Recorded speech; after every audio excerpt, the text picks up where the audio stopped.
Shalom everyone, welcome back.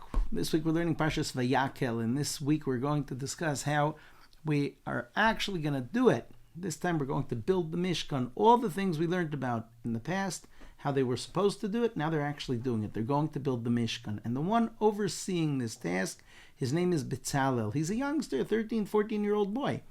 And so Moshe comes to the Jewish people and says, do you approve? Look, I'll show you. God appointed Bezalel. And from here we learn a custom. Whenever we come to bench or to make a blessing in the name of other people, so even though it could be your house, you're hosting other people, you ask them permission before you make the blessing on their behalf. You would say, why do I need their permission in my house? It's an idea of humility. Just like Moshe, before he appointed Bezalel, technically Bezalel was sent by God to oversee the building of the Mishkan, but Moshe still asked the people. He asked them, is it okay with you that Bezalel should be the one in charge of building the Mishkan? Now, Bezalel had a special lineage. His grandfather was Hur. Hur was the one left in command, together with Aaron, when Moshe ascended to Mount Sinai. When Moshe went up Har Sinai, he left behind Hur, who was actually his nephew, the son of Miriam, and Aaron, and they were in charge of the Jewish people. When the Jewish people chose to do the Egel, the golden calf, so they murdered Hur. He stood up and said, what are you doing? And they killed him. And after they killed him, they went on to do the golden calf. So it's his grandson, Bezalel, who is going to oversee the building of the Mishkan, which is really the Jewish people's atonement for the Egel. And when we bear that in mind, we notice some very interesting things. Not only is Bezalel the grandson of Hur, the one in charge of building the Mishkan, but if you recall, when the Jewish people did the golden calf, when they did the Egel, so the men were sent to go and get the jewelry from their wives, and the women said, no way, I'm not giving my jewelry for a golden calf.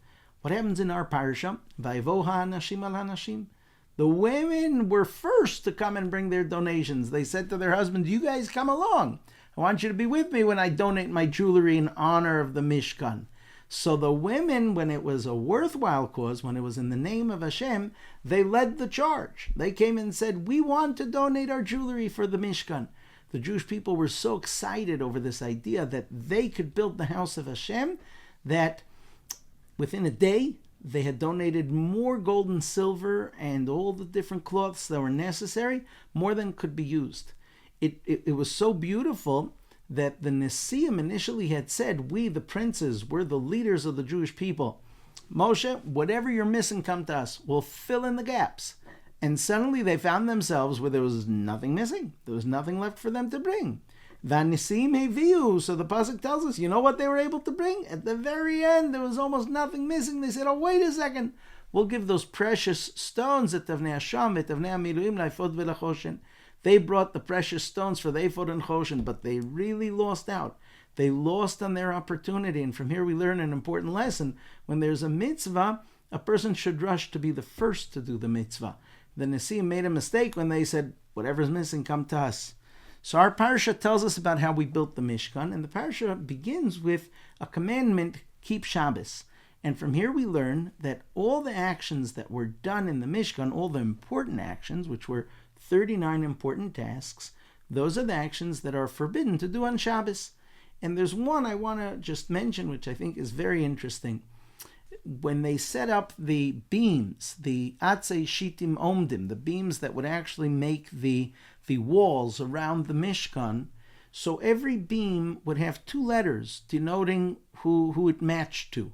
You'd have, let's say, Aleph Aleph on one beam, and the next beam would have Aleph Beis, so you could know that they match. And the first idea we learn from here is that if a beam was situated in a specific place in the service of Hashem, it stayed there for the rest of that beam's life. So we think sometimes I have a specific task in the service of Hashem. Chazal teach us that also inanimate objects have specific tasks in the service of Hashem, and that's why beams were situated in specific places and they wouldn't shift. If your position was northeast, you stayed northeast. You couldn't shift because that's your job, to be the beam in the northeast. And every person, just like every object, has a specific task in this world. But there's another interesting concept here. We learn the task of writing and the task of erasing from the fact that they wrote on the beams these letters. And this teaches us an interesting idea. The fact that they wrote 2 letters to denote the position of a beam, okay, I understand that. But the fact that every so often they'd make a mistake and they'd have to erase and rewrite the 2 letters, that teaches us there's a malacha, a prohibited task on Shabbos called erasing. Now, if you would have asked me, I would have said, if I'm busy doing the job of Hashem, building Hashem's Mishkan, I certainly shouldn't make mistakes like that. And yet our sages say there's no reasonable way to expect that someone's going to write 2 letters on every beam and they won't make a mistake. They made mistakes, and they erased those mistakes, and they fixed them. And that's part of how you build a Mishkan. Sometimes we think that if I'm doing the will of Hashem, I'm doing what Hashem wants, everything should work out right. And here in the building of the Mishkan, we're taught that working out right includes making mistakes. That's called the worked out right. Shabbat Shalom.